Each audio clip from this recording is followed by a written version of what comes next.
പിതാവിനും പുത്രനും പരിശുദ്ധ റൂഹായ്ക്ക് സ്തുതി, ആദ്യം മുതലെന്നും എന്നേക്കും തന്നെ ആമേൻ. ട്രൂ ഫെയ്ത്തിലേക്ക് എല്ലാവർക്കും ആത്മാർത്ഥമായ സ്വാഗതം. ഞാൻ യാക്കോബായ സഭയിലെ അകപ്പുറം ഇടവകയിലെ ഇട്ടു കാലുക്കൽ കോറപ്പിസ്കോപ്പ്. സത്യവിശ്വാസം സംബന്ധിച്ച കാര്യങ്ങളാണ് ഇവിടെ പറയുന്നത്. ഇത് പറയാൻ ഉദ്ദേശിക്കുന്നത്, കന്യകാജനനം നടന്നില്ലെങ്കിലും റോമാസഭയ്ക്ക് അവരുടെ ദൈവശാസ്ത്രത്തിന് കോട്ടം വരികയില്ല. കാരണം ഇവിടെ പരിശുദ്ധ റോമാസഭയിലെ ഒരച്ഛൻ കന്യകാജനനം നടന്നില്ലെങ്കിലും കന്യക ഗർഭം ധരിച്ച് പുത്രനെ പ്രസവിച്ചില്ലെങ്കിലും അല്ലെങ്കിൽ യേശുവിനെ പ്രസവിച്ചില്ലെങ്കിലും ആ സ്ത്രീ കന്യകയല്ലെങ്കിലും ഞങ്ങളുടെ ദൈവശാസ്ത്രത്തിന് ഒരു കുറവ് വരാൻ പോകുന്നില്ല എന്നാണ് അദ്ദേഹം പറഞ്ഞത്. അവരുടെ വിശ്വാസം അനുസരിച്ച് അത് ശരിയുമാണ്. ഇങ്ങനെ പറയുന്നതല്ലാതെ അതിൻ്റെ കാരണങ്ങൾ ആരും പറയുന്നില്ല. ഒരു പാസ്റ്റർ അത് ഇങ്ങനെയാണ് അവർ പറയുന്നതെന്ന് പറഞ്ഞു. പക്ഷേ എന്തുകൊണ്ടാണ് അവരങ്ങനെ പറയുന്നത് എന്ന് നാം അത് ശരിയായിട്ട് മനസ്സിലാക്കണം. യാക്കോബായ വിശ്വാസം അനുസരിച്ച് കന്യക ഗർഭം ധരിച്ചെങ്കിലേ യേശുവിലുള്ള ദൈവത്വവും മനുഷ്യത്വവും പൂർണ്ണമാകുകയുള്ളൂ. പൂർണ്ണമാകുന്ന പറഞ്ഞാൽ ആ ദൈവത്വവും മനുഷ്യത്വവും സംയോജിക്കുന്ന രീതിയെ പറ്റിയാണ് പറയുന്നത്. ലൂക്കോസ് 1:26 മുതൽ വായിക്കുമ്പോൾ കാണാം, കന്യകയുടെ അടുക്കിലേക്കാണ് ദൂതനെ പറഞ്ഞു വിട്ടത്. യോസേഫ് ദാവീദ് വംശജനാണ്, അതിനാർക്കും തർക്കമില്ല. മറിയാമൻ ദാവീദ് വംശജയാണ്, അത് ഞാൻ ഇതിനു മുമ്പ് ഒരു വീഡിയോയിൽ പറഞ്ഞിട്ടുണ്ട്. യോസേഫിൻ്റെ യാതൊന്നും യേശുവിലില്ല, ആ കുട്ടിയിലില്ല. മറിയാം ഗർഭത്തിരിക്കുന്ന കുട്ടിയിൽ മറിയാമിൻ്റെ യോസേഫിൻ്റെ യാതൊരു രക്തവുമില്ല, ഒന്നുമില്ല, യാതൊന്നുമില്ല അതിനകത്ത്. മറിയാമിനെ ഒരു പരിപാലകനായിട്ട് സൂക്ഷിക്കാനാണ് യോസേഫിനെ ദൈവം ഏൽപ്പിച്ചത്. ചരിത്രങ്ങൾ ഒരുപാടുണ്ട്, ആ ഭാഗത്തേക്കൊന്നും പോണില്ല. യോസേഫ് സംശയിച്ചല്ലോ, അപ്പോഴല്ലേ മാലാഖ പ്രത്യക്ഷപ്പെട്ടത്. അവൾ ഗർഭിണിയായിരിക്കുന്നത് പരിശുദ്ധാത്മാവിലാണ്, അതുകൊണ്ട് അവളെ സ്വീകരിക്കാൻ നീ ശങ്കിക്കണ്ട. വിവാദിച്ച് കഴിഞ്ഞിട്ടുള്ളൂ, വിവാദിച്ച് കഴിഞ്ഞാലും ഭാര്യയും ഭർത്താവ് എന്ന് പറയുന്നത്. പക്ഷെ ദാമ്പത്യ ബന്ധം പുലർത്തണമെങ്കിൽ വിവാഹ ശുശ്രൂഷ നടത്തിയിരിക്കണം. അത് നടന്നിട്ടില്ല. അതിനു മുമ്പാണ് മാലാഖയെ ദൈവം പറഞ്ഞു വിട്ടത്. ഇവിടെ സംഭവിക്കുന്ന എന്തെന്നാൽ, റോമാസഭ വിശ്വസിക്കുന്നത് യേശുവിൽ ഒരാളത്വവും 2 സ്വഭാവവും ഉണ്ടായെന്നാണ്. നമ്മുടെ സഭ വിശ്വസിക്കുന്നത് യേശുവിൽ ഒരാളത്വവും 1 സ്വഭാവമേ ഉള്ളൂ എന്നാണ്. അപ്പോൾ ഈ റോമാസഭ ഉണ്ടായത് തന്നെ AD 451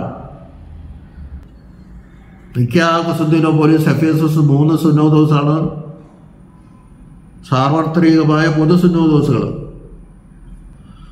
അവയിലുള്ള തീരുമാനമനുസരിച്ച് യേശുവിൽ ഒരാളത്വവും 1 സ്വഭാവമേ ഉള്ളൂ. എന്നാൽ ചില സുന്നോദോസുകളിൽ റോമാ പോപ്പോ അല്ലെങ്കിൽ റോമാസഭയുടെ പ്രതിനിധികളോ സംബന്ധിച്ചില്ല എന്ന കാരണം പറഞ്ഞ് 451 റോമാ പോപ്പ ഒരു സുന്നോദോസ് വിളിച്ചുകൂട്ടുകയാണ്. അതിനകത്ത് നമ്മുടെ പിതാക്കന്മാർ അത് ഇപ്പോൾ വൈകി, പക്ഷെ അതിനുമ്പോൾ അവരെ പെട്ടെന്ന് തീരുമാനമെടുത്ത് ക്രിസ്തുവിൽ 1 ആളത്വവും 2 സ്വഭാവവും ഉണ്ടെന്നാണ്.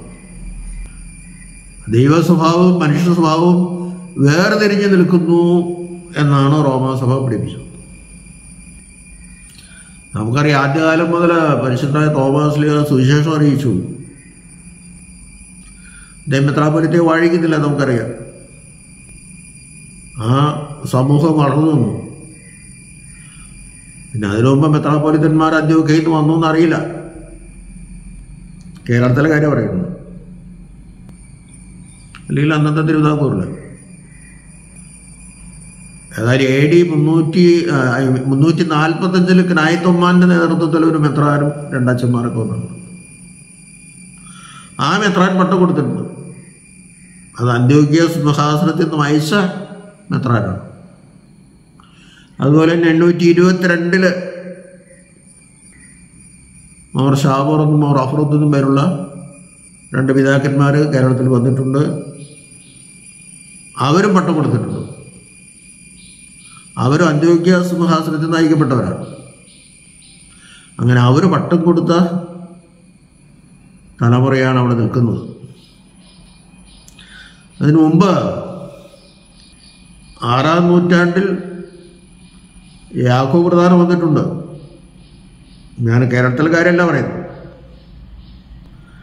യാക്കോബ് പ്രധാനം വന്നപ്പോൾ ശക്തമായിട്ട് ഈ കൽക്കീദോസിലെ തീരുമാനങ്ങൾ എതിർത്തു.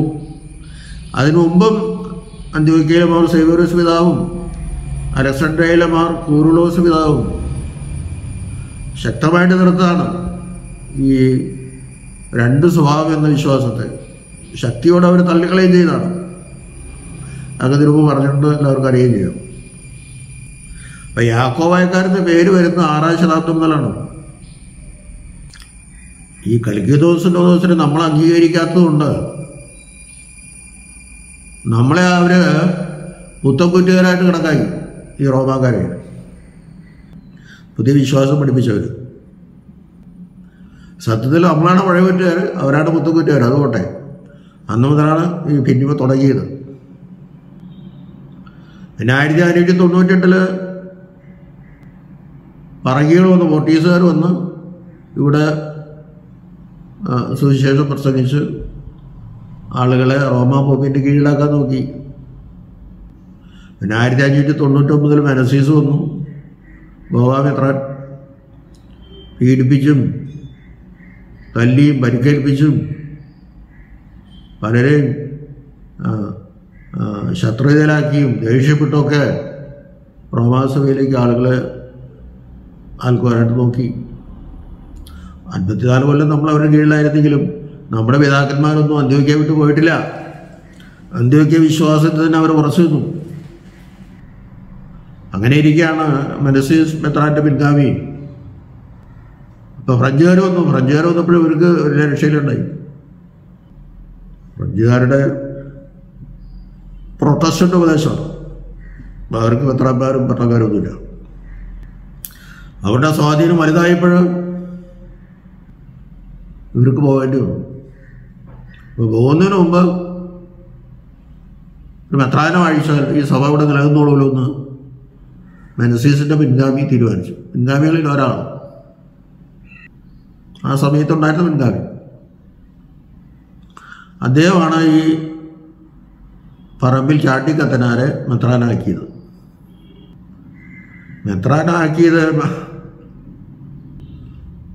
ഗ്രീസിലെ ഒരു സഭയുടെ മെത്രാപ്പൊലീത്തായിട്ടാണ് വാഴിക്കുന്നത്. അപ്പോൾ അത് വാഴിച്ചത് നിക്യാസുനോസ് തീരുമാനങ്ങളെന്നും ഓർത്തല്ല. അവരതൊക്കെ സ്ഥിരായിരിക്കണം.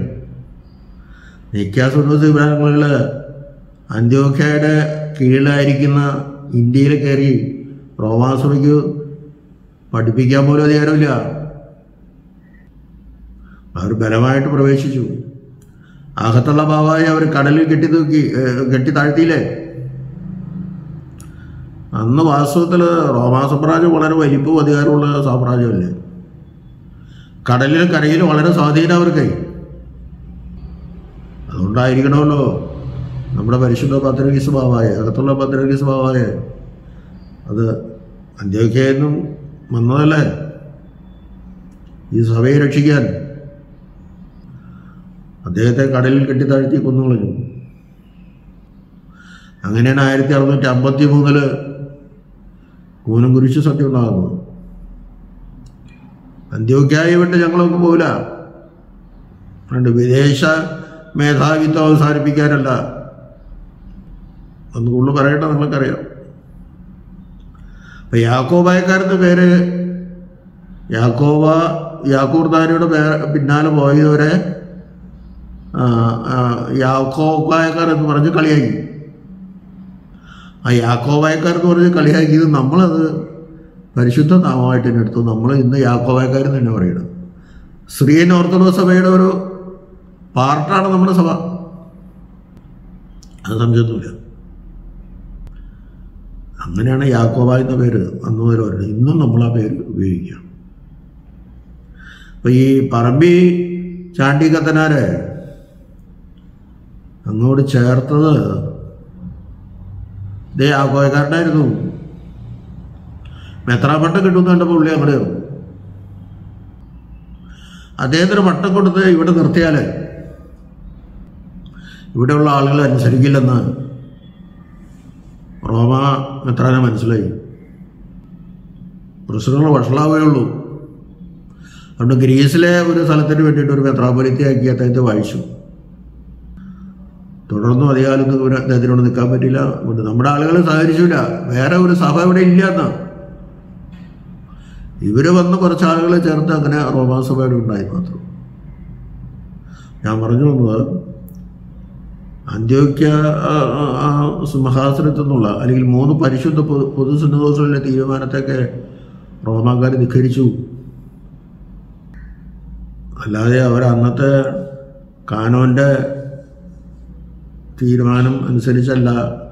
അങ്ങനെ അനുസരിച്ചാണെങ്കിൽ അന്ത്യോക്യയുടെ പരിധിയിലേക്ക് അവർ സുവിശേഷം പ്രസംഗിക്കാൻ വരില്ലായിരുന്നു.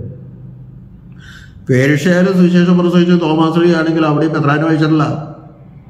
അതുകൊണ്ട് പേർഷ്യൻ രാജ്യവും നമ്മുടെ ഇന്ത്യ രാജ്യവും തമ്മിൽ ആദ്യകാലം മുതൽ സമ്പർക്കം ഉണ്ടായിട്ടുണ്ട്. അത് നെസോറിയൻ സഭയൊന്നുമല്ലത്, അന്ത്യോക്യയുടെ കീഴിലുള്ള സഭയാണ്. ഇത്രയൊക്കെ പ്രശ്നങ്ങളുണ്ടായാണ് റോമാസഭ ഉണ്ടായത്. അവരുടെ വിശ്വാസമാണ് യേശുവിൽ 2 സ്വഭാവം ഉണ്ടെന്നുള്ളത്. നമ്മൾ ഉറച്ച് വിശ്വസിക്കുന്നത് കന്യകയ്ക്കാണ്. ദേശീയപ്രവാചകരും ദൈവവും അയച്ചപ്പോഴും മലാഖ പറഞ്ഞൊക്കെ അങ്ങനെ തന്നെയാണ്, ഒരു മാറ്റമില്ല. കന്യക എന്ന് നമ്മൾ പ്രത്യേകം പരാമർശിക്കുന്നത് കന്യകയ്ക്ക് മാത്രമേ ഈ ദൈവത്വവും മനുഷ്യത്വവും സംയോജിപ്പിക്കുന്ന ഒരു സ്വഭാവം യേശുവിൽ വളർത്തുവാൻ സാധിക്കുകയുള്ളൂ എന്ന് പരിശുദ്ധ സഭ വിശ്വസിക്കുന്നതുകൊണ്ടാണ്. അതുകൊണ്ടാണ് കർത്താവ് കന്യകയെ തന്നെ തിരഞ്ഞെടുക്കുന്നത്. ഇതൊരു സൂപ്പർ നാച്ചുറൽ, അതിസ്വാഭാവികമായ ഒരു ജനനമാണ്. മനസ്സിലാവണം? ഇതാണ് സത്യവും. ദൈവത്വവും മനുഷ്യത്വവും ഒരിക്കലും വേർപിരിയാത്ത വിധം സംയുക്തമായി യേശുവിൽ സമ്മേളിച്ചിരിക്കുന്നു.